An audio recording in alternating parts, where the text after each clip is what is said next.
So this is probably the bumpiest part of the semester for most people is atmospheric circulation. And global atmospheric circulation is what gets a little bit tricky.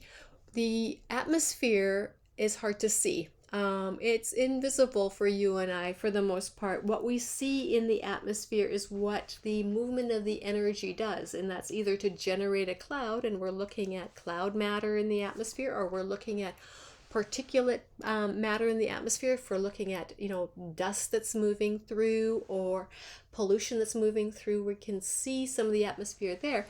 The motion of the atmosphere is much more difficult to see unless we can see the particles moving along with it. So we often can watch wind push clouds around at higher elevations. Lower elevations, it's a little bit more difficult. Burning incense or like blowing out a candle, you can see the smoke from those two things, sort of producing eddies and churning through the atmosphere that way. And you can see where high and low pressure cells are based on where the smoke from those two things might be moving. So the general circulation of the atmosphere is going to work the same way. All right, so if it helps to imagine a little bit of smoke from a candle with this, then by all means go ahead and do that. So when we talk about general atmospheric circulation, we're talking about that wind cell. And we can talk about wind on three different scales. Remember, geographers like scale. How big a space are we talking about? Macro, mesic, which is middle, or micro, which is small. And for the most part, the three that we're going to talk about are global, which is our macro. Our mesic is going to be secondary scale. And then our micro, which isn't really micro, it's going to be regional, is the smallest winds that we're going to talk about formally. But you and I have all experienced really small scale winds when we just walk across campus, or we're walking in a city, and you walk down a street and then you get a puff of wind. And where did that come from? Well, it's the movement from high pressure cells to low pressure cells, but that just means that part of that city complex has just a little cold area, and all that energy from that cold area is going to rush into where there's some lifting and some warm air that's being produced. So we can have those really small scale conditions. So in order to construct atmospheric circulation and think about three dimensions, we are rotating atmospheres through the convection cells that we've got here. So if you trace the cursor, we've got this rotation, but we know that this low spins as well. So we're spinning as we go up, and then we come across, and we spin as we come down, and then we come across again. And that rotation has got some deflection. But when we talk about the general or the primary atmospheric circulation, primary is just we're lifting at the equator, we're creating one great big cell, we're dropping it where there's very little energy at our poles, our North Pole and our South Pole. So what happens in the Northern Hemisphere happens in the Southern Hemisphere, so please keep that in mind. And that energy just wants to go straight back to the equator. All right. This is fine if we don't have a spinning planet, but we've got a spinning planet. So your textbook, before it introduces the spin to the planet, wants to remind you that the pressure changes with elevation. And I gave you this a few minutes ago. And remember, I did promise you I was going to be redundant in these descriptions. So lower elevations are always going to be higher in pressure than higher elevations, right? And that's that pressure gradient force is going to result in a temperature change, because all of these little molecules here each have the capacity to store some energy. And if I've got 10 units of stored energy here and 5 units of stored energy here, this is going to be half as warm as what's down here, because it's the energy that's stored is going to be released and then it being emitted as a byproduct, which is heat in the case of the atmosphere. All right. The other thing that the textbook wants to remind you of is that the amount of insolation, solar energy that's coming in, is going to be different at different locations. There's going to be different albedo. So those different locations are going to have different temperatures because of how much particle matter there is. So in cold environments, the molecules are going to condense and they're going to come in, and we're going to have high volumes of stored energy, but perhaps they're not releasing that energy. When that location is warmer, we're going to expand that. The density is going to decrease. And as the density decreases, we're going to start to get lift, and we're going to transmit that energy to higher elevations as these particles lift. So again, on a day-to-day basis, over 24 hours, we go from light to dark. So we're going to get warm and cool conditions here where the air is going to become more dense at night and less dense during the day. Same thing with seasons, different locations, because the sun is going to strike different parts of the earth at different times of the year. We're going to have seasonality, and that seasonality is going to produce more buoyant or more dense air based on whether we're winter or summer or spring or fall.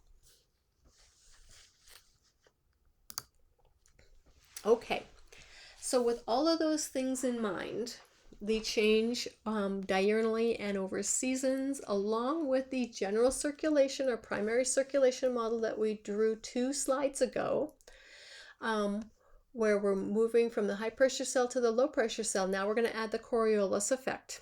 And we said in an earlier slide that the low pressure cells and the high pressure cells are going to spin because of the Coriolis effect, but the convective cells are going to end up becoming ripped and torn. So think about like playing double dutch. If you were a kid and you play double dutch with 2 ropes, and if you got out of sync or you traveled too fast with those ropes, they got tangled, and then where they tangle, they're going to rip. So the atmosphere is spinning and it's tearing and it's ripping, and it ends up ripping in some equal spaces. So the first rip happens here at 30 degrees latitude, and then the second rip happens here at 60 degrees latitude. And remember, I said what happens in the northern hemisphere happens in the southern hemisphere. So at around 30 degrees latitude, we have a rip, and 60 degrees latitude, we have a rip. So what's now happening with the introduction of the Coriolis effect is no longer is air traveling from the equator to the pole and back again. It gets interrupted. So we're going to lift air at this equatorial area. We're going to generate a cloud. Again, I'm going to be super redundant here. We're going to hit the top of the troposphere. It's going to be like a lid on your pot. And it's going to have nowhere to go but laterally. So part of that air is going to move northward, and part of that air is going to move southward. And because the air is being ripped at around 30 degrees latitude, the air is going to fall there. All right. And some of that air, as it falls, remember this is a falling air, so it's a high pressure zone, right? Low pressure zone here, falling air, high pressure zone. We're going to be like marbles. We're going to shoot across the surface of the earth. So some of that air is going to come back to the low pressure cell here. And some of this air is going to move north and find the other rip in our convective cell, which is around 60 degrees. Now I say around because these cells are going to move, and I'm going to show you that in a minute. So I've got lift, mechanical lift, that's happening at 60 degrees. So I've got a low pressure cell right up here around 60 degrees. So I'm going to move from the high pressure cell to the low pressure cell. We're going to have lift. We're going to generate a secondary circulation here. We've already generated a circulation here. We've got a circulation happening here. And then we're going to close this off because we still have a high pressure cell here because it's the coldest part of our planet, here and here. 90 degrees north and 90 degrees south. We're going to drop this energy. It's got nowhere to go, but it's going to find its way back to the 60 degree latitude lifting zone. So we've created 3 cells here. A Hadley cell, a Ferrel cell, and then a polar cell. All right, same in the southern hemisphere. a Hadley cell, a Ferrel cell, and a polar cell. So what I want you to really be clear on is these lines here are both going towards the surface of the earth. So if you follow this along, and I am encouraging you to draw this at home, draw a cell, start downward, and then you've got no other direction but to move north across the planet to 60, you're going to lift. This arrow is lifting, so this arrow is going to lift. All right, I've got lift and lift. I'm going to finish this cell off. It's going to come and it's going to finish off the Ferrel cell. This cell is going to come, it's going to split. It's going to then come around and finish off the polar cell. So same thing here. Up, down, across. I'm coming down here, so down, up, and across. This guy's going up, so this is going to be up, across, and down, and then through. What's happening in the Western Hemisphere happens in the Eastern Hemisphere, all right? In fact, these cells are complete units that are big bands that come across this way.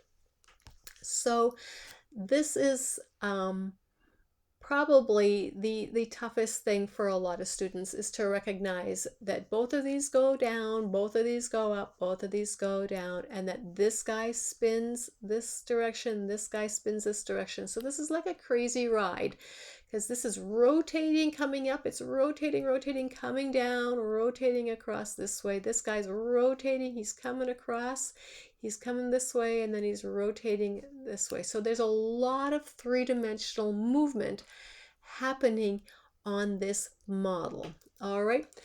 The surface of the earth now is, we remember back here, we said that once this falling air hits the surface of the earth, that rotation continues, and we're going to, in the northern hemisphere, clockwise rotate that into the low pressure cell.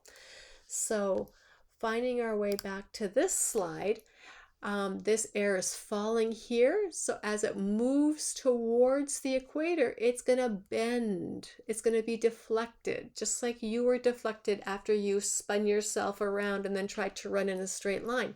So I've got deflection happening here, which is, if you notice the direction of my arrow, it's going clockwise. This is the high pressure cell. It's going clockwise. It's going to find its way into the low. All right. Up here, I'm going to rotate clockwise. It's kind of, you're only seeing the top bit here, but we're rotating clockwise into this low. Southern hemisphere, the opposite, right? High pressure cells in the southern hemisphere rotate counterclockwise. I've got high pressure cells across these latitudes, so they're going to rotate, find their way into this low. This one's going to find its way into this low. So if I've got a number of high pressure cells here, they're all pushing this way. Please take a look at the direction of these arrows. All of these arrows are pushing westward. These are all pushing westward. This becomes important. All these arrows are pushing eastward. So they're coming from the west and they're moving east. Likewise down here, these arrows are pushing from the west going east. All right, my last ones are up here at the North Pole, and up here at the South Pole, we're pushing from the east west. All right, keep that in mind.